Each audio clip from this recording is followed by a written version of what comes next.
Siap-siap menikmati pesta kuliner terbesar di awal tahun. Yumi Pesta Makan, yang berlangsung di Mall Pinisi Point, menghadirkan pengalaman kuliner dan hiburan yang tidak boleh dilewatkan. Acara ini mengusung konsep seru untuk semua kalangan.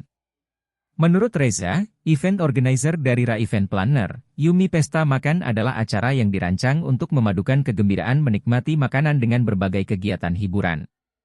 Acara ini bukan sekadar bazar makanan, tapi sebuah perayaan penuh warna yang melibatkan makanan, mode, kreativitas, dan teknologi, ujar Reza. Berbagai tenan spesial akan memanjakan lidah pengunjung. Selain itu, beragam kegiatan menarik turut memeriahkan acara, seperti Poundit, Fashion Show, Cosplay Award, lomba mewarnai, hingga Bunny Playground untuk anak-anak. Tidak hanya itu, pecinta teknologi juga dapat mengikuti robotic competition, sementara para gamer dapat bertanding di Honor of Kings Tournament.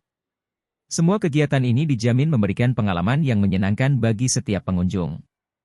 Acara ini didukung oleh berbagai sponsor, termasuk Prima, Teh Botol, dan Askiara, serta bekerja sama dengan komunitas lokal untuk memastikan setiap segmen masyarakat bisa menikmati suasana meriah ini. Yumi Pesta Makan adalah tempat di mana semua orang bisa menikmati makanan enak, bersenang-senang, dan berkreasi. Download Tribun X sekarang, menghadirkan lokal menjadi Indonesia.